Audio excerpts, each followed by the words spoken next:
નમસ્કાર વિદ્યાર્થી મિત્રો, સ્વાગત છે તમારું પીસ્ક્વેર એજ્યુકેશનમાં. હું છું તમારો ધ્રુવિલ સર. મિત્રો, ગયા લેક્ચરમાં આપણે જોયું કે કરોડો વર્ષો પહેલા ખંડો કેવી રીતે છૂટા પડ્યા. પણ શું તમે ક્યારે વિચાર્યું છે કે આટલા વિશાળ ખંડો શેના ઉપર ટકેલા છે? અને આ ખંડો કોઈ જમીન પર સ્થિર નથી, પણ શરીરને પૃથ્વીના જે પેટાળમાં જે તરતી જે મોટી તકતીઓ એટલે કે પ્લેટ્સ પર રહેલા છે. આજે આપણે ભણીશું કે આ ચેપ્ટરનો સૌથી મહત્વનો ટોપિક વિશ્વની મુખ્ય ભૂતકતીઓ. આજે હું તમને જણાવીશ કે પૃથ્વી પર કઈ 7 મોટી પ્લેટો આવેલી છે અને આપણો ભારત દેશ કઈ પ્લેટ પર સવાર થઈને મુસાફરી કરી રહ્યો છે. જો તમારે આ કોન્સેપ્ટ લાઈફ ટાઈમ માટે યાદ રાખવો હોય તો આ વિડીયો પૂરેપૂરો જોજો. ચાલો શરૂ કરીએ આજનો આ લેક્ચર. મિત્રો, આ વિશાળ ભૂતકતીઓ સ્થિર નથી, પરંતુ પૃથ્વીના જે પેટાળમાં ચાલતા જે સંવહન પ્રવાહોને કારણે તે સતત ગતિશીલ કરે છે મિત્રો. અને આ ગતિના મુખ્ય 3 પ્રકારો છે. જે પૃથ્વીના સપાટી પર મોટો ફેરફાર લાવે ત્યારે બે પ્લેટો એકબીજાથી વિરુદ્ધ દિશામાં દૂર ખસે છે, ત્યારે તેને અપસારી ગતિ કહેવાય છે. જેના કારણે સમુદ્રના તળિયે નવી જમીન બને છે. તેનાથી વિપરીત જ્યારે બે પ્લેટો એકબીજાથી નજીક આવીને અથડાય છે ત્યારે તેને અભિસારી ગતિ કહેવામાં આવે છે. અને આ અથડામણને કારણે જ પૃથ્વી પર વિશાળ ગેડ પર્વતો જેમ કે હિમાલય અને એન્ડીઝ નું નિર્માણ થાય છે.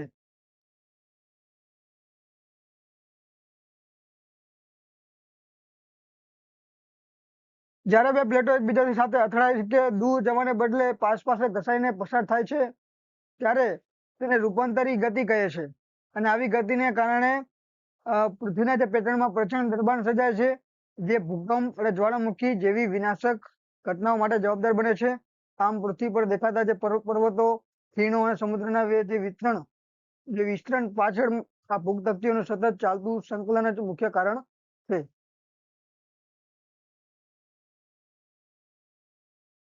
હવે આગળ આપણે ભણીએ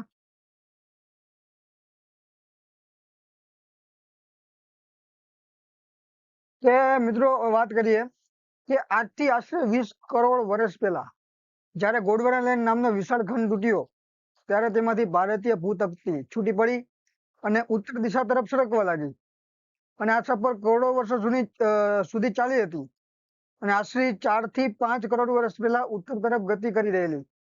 અને આ ભારતીય પ્લેટ જે વિશાળ યુરેશિયન પ્લેટ સાથે અથડાઈ અને આ પ્રચંડ અથડામણને કારણે બંને પ્લેટોને વચ્ચે આવેલા જે પસિફિક સાગરના તળિયે રહેલા જે કાપ દબાયો અને ઘડી સ્વરૂપે ઉપર ઉચકાયો, જેના પરિણામે વિશ્વની સૌથી ઊંચી પર્વતમાળા હિમાલયનું નિર્માણ થયું. આજે પણ ભારતીય પ્લેટ અટકતી નથી.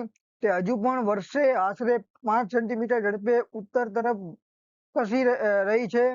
અને આ જ કારણ છે કે હિમાલયની ઊંચાઈ આજે પણ ધીમે ધીમે વધી રહી છે.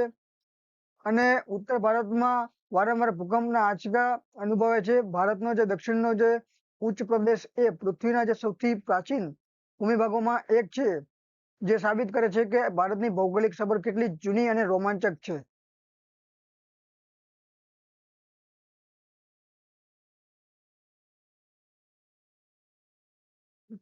વિદ્યાર્થી મિત્રો, યાદ રાખજો કે હિમાલય એ પૃથ્વી પરનો સૌથી યુવાન પર્વત છે, કારણ કે તે હજુ પણ મોટો થઈ રહ્યો છે. પરીક્ષામાં એવું પૂછાય કે હિમાલય કયા સાગરમાંથી બન્યો છે, તો જવાબ આવશે ત્યાંથી જ સાગર.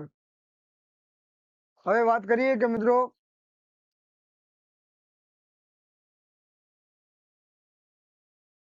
હવે ભૂતકતીના સંચલન સિદ્ધાંતની વિશે વાત કરીએ.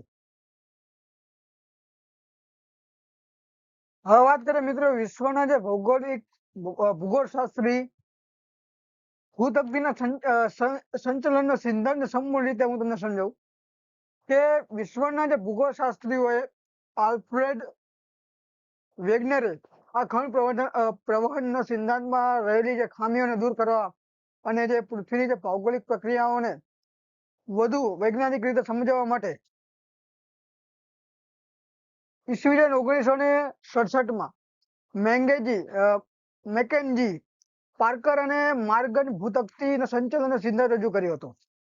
અને આ સિદ્ધાંત અનુસાર પૃથ્વીનું ઉપરનું જે પડ એટલે કે મૃતાવરણ એક ક્ષણ ભાગ નથી, પરંતુ તે અનેક વિશાળ અને નાની સ્વતંત્ર ગતિઓમાં વહેંચાયેલું છે, જેને ભૂતકતી કહેવામાં આવે છે. પૃથ્વીની જે સપાટી પર મુખ્ય 7 મોટી પ્લેટો આવેલી છે. પહેલી પ્લેટ છે ઉત્તર અમેરિકન, બીજી છે દક્ષિણ અમેરિકન, ત્રીજી છે પેસિફિક યુરેશિયન, ચોથી છે આફ્રિકન, પાંચમી છે ઇન્ડો ઓસ્ટ્રેલિયન અને સાતમી છે એન્ટાર્કટિકા પ્લેટ. આ પ્લેટો પૃથ્વીના જે પેટાળમાં રહેલા આશરે 100 થી 200 કિમીની ઊંડાઈ આવેલા છે.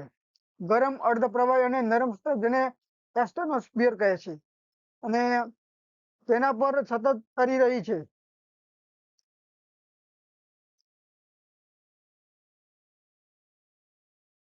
અને આ પ્લેટોની જે ગતિ વિશે વાત કરું મિત્રો, કે આ ગતિ પાછળનું મુખ્ય કારણ એ છે કે પૃથ્વીના જે પેટાળમાં જે ઉદ્ભવી પ્રચંડ ગરમી અને તેના કારણે જે પેદા થતા રેડિયો એક્ટિવ સંવહન પ્રવાહો, આ ગરમ પ્રવાહો જ્યારે ઉપરની તરફ આવે છે ત્યારે પ્લેટોને એકબીજાથી દૂર ધકેલે છે અથવા નજીક લાવે છે. અને આ સંચલનને મુખ્ય 3 પ્રકારો છે. જ્યારે બે પ્લેટો એકબીજાથી વિરુદ્ધ દિશામાં ખસે ત્યારે તેને અપસારી ગતિ કહેવાય છે. અને જ્યારે એના કારણે સમુદ્રનું તળિયું વિસ્તરે છે. જ્યારે બે પ્લેટો એકબીજાની નજીક આવીને અથડાય છે ત્યારે તેને અભિસારી ગતિ કહેવામાં આવે છે, જે હિમાલય અને એન્ડીઝ જેવા ગેડ પર્વતો નિર્માણ માટે જવાબદાર છે. અને ત્રીજી ગતિમાં પ્લેટોમાં એકબીજાની પાસેની ઘસાઈને પસાર થાય છે, જેને રૂપાંતરિત ગતિ કહે છે. પૃથ્વી પર જોવા મળતી આ જ્વાળામુખીની પ્રક્રિયા, ભૂકંપના આંચકા અને પર્વતોનું સર્જન એ ભૂતકતીઓનું સતત અને ધીમા સંચલનનું પરિણામ છે. હવે મિત્રો વાત કરીએ કૈમાનીમાં કે સમુદ્ર તરણનું પ્રસરણ અને ભૂતકતીઓની જે ગતિ વિશે વાત કરીએ. કે મિત્રો આલ્ફ્રેડ વેગનનો જે સિદ્ધાંત પછી 1960ના જે દાયકામાં હેરી એસ નામના વૈજ્ઞાનિકે એક નવી વાત કરી દુનિયામાં સામે મૂકી હતી, જેને સમુદ્ર તળ પ્રસરણ કહેવામાં આવે છે. તેમણે સાબિત કર્યું કે માત્ર ખંડ નથી ખસતા, પણ મહાસાગરોનું તળિયું પણ સતત વિસ્તરી રહ્યું છે. જ્યારે બે ભૂતકતીઓ એકબીજાથી દૂર ખસે છે એટલે કે અપસારી ગતિ, ત્યારે પૃથ્વીના જે પેટાળમાંથી ગરમ મેઘમાં બહાર આવે છે અને સમુદ્રના તળિયે જમા થઈને નવી જ પૃથ્વીની સપાટી બનાવે છે. અને આ પ્રક્રિયાના કારણે એટલાન્ટિક મહાસાગર દર વર્ષે મોટો થઈ રહ્યો છે. હવે આ ગતિઓને જે સમજવા માટે આપણે 3 મુખ્ય વિભાગોમાં વહેંચી શકીએ. પહેલી છે અપસારી હદ, જેને કહેવાય ડિવર્જન્ટ બાઉન્ડ્રી. અહીં પ્લેટો એકબીજાથી દૂર જાય છે અને આને રચનાત્મક હદ પણ કહેવાય છે મિત્રો, કારણ કે અહીં નવી સપાટીનું નિર્માણ થાય છે અને મધ્ય એટલાન્ટિક હાડમાળાનું શ્રેષ્ઠ ઉદાહરણ છે એનું. બીજી જે અભિસારી હદ છે જેને કહેવાય કન્વર્જન્ટ બાઉન્ડ્રી. અહીં બે પ્લેટો એકબીજાથી નજીક આવે છે અને અથડાય છે. આને કારણે વિનાશક હદ કહેવાય છે, કારણ કે અહીં એક પ્લેટ બીજી પ્લેટની નીચે દબાઈને ઓગળી જાય છે. અને આ પ્રક્રિયાથી જ હિમાલય જેવા ગેડ પર્વતો, ઊંડી સમુદ્રી ખાઈઓ બને છે. ત્રીજી વસ્તુ છે મિત્રો રૂપાંતરિત હદ, કે અહીં પ્લેટો દૂર નથી જતી પણ નજીક પણ નથી આવતી, પણ એકબીજા બાજુમાં ખસાઈને પસાર થાય છે. અને અહીં કોઈ નવી જમીન બનતી નથી, જૂની નાશ પામતી નથી, પણ ઘર્ષણને કારણે પ્રચંડ ભૂકંપ આવે છે, જે અમેરિકાના જે સાન એન્ડ્રિયાસ ફોલ્ટ આ પ્રકારના જે પ્લેટ હદનું જીવંત ઉદાહરણ છે. તો બાળકો, તમે ક્યારે વિચાર્યું છે કે જો પૃથ્વી એક બાજુથી ફાટતી હોય તો તેને અપસારી અને બીજી બાજુથી દબાતી હોય તો તેને અભિસારી, તો શું પૃથ્વીનું કદ વધી રહ્યું છે? જવાબ છે ના. પૃથ્વીનું જે કદ હંમેશા સ્થિર રહે છે, કારણ કે જેટલી નવી બને છે તેટલી જ જમીન બીજી બાજુ પાતળમાં જોઈને ઓગળી જાય છે. આને કહેવાય છે પૃથ્વીનું જે કુદરતી સંતુલન. મિત્રો પહેલી વસ્તુ વાત કરીએ કે વિદ્યાર્થી મિત્રો, કે આ ટોપિક સમજવો ખૂબ જ જરૂરી છે, કારણ કે તે પ્લેટ ને ટેક્ટોનિક્સનો સૌથી મોટો વૈજ્ઞાનિક પુરાવો છે.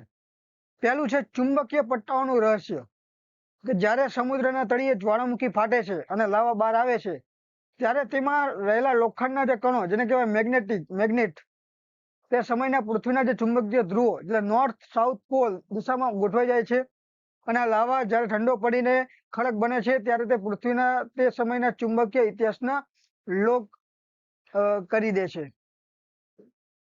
બીજું છે મિત્રો ધ્રુવોનું ઉલટાવું મેગ્નેટિક રિવર્સલ કે વૈજ્ઞાનિકોને સંશોધન દરમિયાન જાણવા મળ્યું કે પૃથ્વીના જે ચુંબકીય ધ્રુવો લાખો વર્ષના અંતરે બદલાતા રહે છે.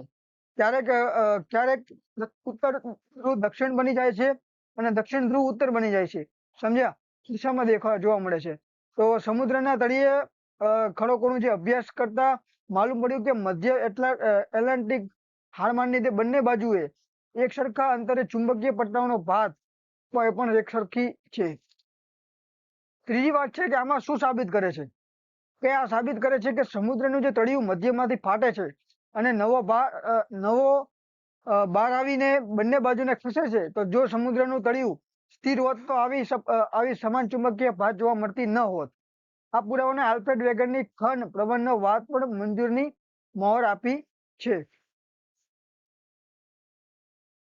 હવે વાત કરવાનો છું મિત્રો કે વિશ્વની મુખ્ય જે ભૂતકતીઓ વિશે કે મિત્રો પૃથ્વીનું જે મૃદાવરણ છે કોઈ એક સળંગ ભાગ નથી પરંતુ તે અનેક વિશાળ અને મજબૂત ટુકડાઓમાં વહેંચાયેલું છે જેને કહેવાય ભૂતકતી અથવા પ્લેટ્સ કહેવામાં આવે છે.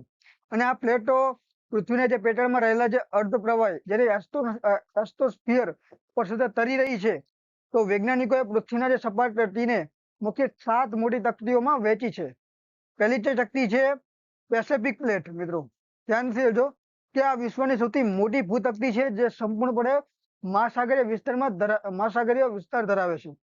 બીજી જે પ્લેટ છે મિત્રો ઉત્તર અમેરિકન પ્લેટ જે કહેવાય છે નોર્થ અમેરિકન પ્લેટ જેમાં ઉત્તર અમેરિકા ખંડ અને પશ્ચિમ એટલાન્ટિકના જે તળિયાના જે સમાવેશ થાય છે. ત્રીજી જે છે મિત્રો કે આમાં દક્ષિણ અમેરિકન પ્લેટ છે જે આમાં દક્ષિણ અમેરિકા ખંડ અને દક્ષિણ એટલાન્ટિકનો પશ્ચિમ ભાગ આવે છે.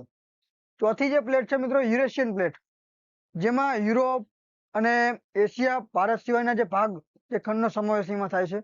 પાંચમી જે પ્લેટ છે મિત્રો આફ્રિકન પ્લેટ અને આ પ્લેટનું આખું જે આફ્રિકા ખંડ અને આસપાસના મહાસાગરીય વિસ્તારોનો સમાવેશ થાય છે.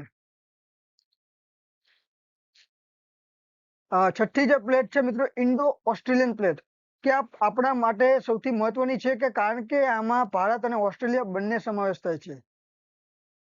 બીજી 7મા નંબરની જે પ્લેટ છે લાસ્ટ જે એન્ટાર્કટિકા પ્લેટ જે પૃથ્વીના જે દક્ષિણ છેડે એન્ટાર્કટિકા ખંડ ધરાવે છે. સમજ્યા? હવે વાત કરીએ મિત્રો કે ભારતીય ભૂતકતી સંચલન વિશે કે મિત્રો ભારતીય ભૂતકતી સંચલનનો ઇતિહાસ આશરે 20 કરોડ વર્ષ જૂનો છે મિત્રો. જ્યારે પૃથ્વી પરનો વિશાળ આદિ ભૂમિખંડ પેન્જિયા તૂટ્યો ત્યારે તેનો દક્ષિણ ભાગ ગોંડવાના લેન્ડ તરીકે ઓળખાયો. ભારત મૂળ રીતે આ ગોંડવાના લેન્ડનો એક જ ભાગ હતો જેમાં ઓસ્ટ્રેલિયા, આફ્રિકા અને એન્ટાર્કટિકા પણ જોડાયેલો હતો. આશરે 15 કરોડ વર્ષ પહેલા ભારતીય પ્લેટ ગોંડવાના લેન્ડથી છૂટી પડી અને ઉત્તર દિશા તરફ સરકવાની શરૂઆત કરી અને આ સફર દરમિયાન ભારત અને એશિયા વચ્ચે એક વિશાળ સમુદ્ર પથરાયેલો હતો જેને તેથી સાગર કહેવામાં આવતો હતો. અને આશરે 4 થી 5 કરોડ વર્ષ પહેલા ઉત્તર તરફથી ગતિ કરી રહેલી જે ભારતીય ભૂતકતી વિશાળ યુરેશિયન પ્લેટ એટલે કે એશિયાના પ્લેટ સાથે અથડાઈ અને આ પ્રચંડ અથડામણને કારણે તેથી સાગર રહેલો જે કરોડો વર્ષનો જે કાંપ અને ખડકો બંને પ્લેટો વચ્ચે દબાયા અને ગળી સ્વરૂપે ઉત્તર તરફ જે ઉચકાયા અને આ પ્રક્રિયામાં પરિણામે વિશ્વની સૌથી ઊંચી અને યુવાન પર્વતમાળા હિમાલય અસ્તિત્વમાં આવી. આજે પણ ભારતીય પ્લેટ અટકી નથી, તે હજુ પણ વર્ષે 5 સેન્ટીમીટર ઝડપે ઉત્તર પૂર્વ દિશામાં ખસી રહી છે. આ જ કારણ છે કે હિમાલયની ઊંચાઈએ હજુ પણ વધારો થઈ રહ્યો છે અને આ વિસ્તારમાં પણ વારંવાર ભૂકંપના આંચકા અનુભવાય છે.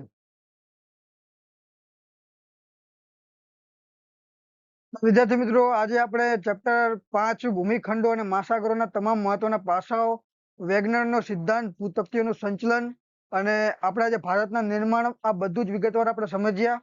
આ પ્રકરણ પરીક્ષાની દ્રષ્ટિએ જેટલું મહત્વનું છે એટલું રસપ્રદ પણ છે. આશા રાખું છું કે આજનો લેક્ચર તમને ગમ્યો હશે અને તમારા બધા જ ડાઉટ્સ ક્લિયર થઈ ગયા હશે. જો તમને ભણવાની મજા આવી હોય તો આ વિડીયોને લાઈક કરજો, લાઈક કરવાનું ભૂલતા નહીં અને તમારા બીજા મિત્રો સાથે શેર કરજો. પણ જરૂરથી એમને કહેજો કે આ વિડીયો ને પણ ડાઉટ્સ ને કોન્સેપ્ટ ક્લિયર થાય. તમારા મનમાં કોઈ પણ પ્રશ્ન હોય તો નીચે કોમેન્ટ બોક્સમાં ચોક્કસ પૂછજો. હું તમારો દરેક પ્રશ્નનો જવાબ આપીશ. અને જો તમે હજુ સુધી આપણી ચેનલને પિસ્કર એજ્યુકેશનને સબસ્ક્રાઇબ નથી કરી તો અત્યારે જ કરી લો, જેથી આવનારા દરેક વિષયમાં વિડીયો તમને સૌથી પહેલા મળે. ખૂબ ખૂબ આભાર. મળીએ છીએ આવતા લેક્ચરમાં એક નવા અને મજેદાર ટોપિક સાથે. ત્યાં સુધી વાંચતા રહો અને શીખતા રહો અને આગળ વધતા રહો. જય હિન્દ, જય ભારત.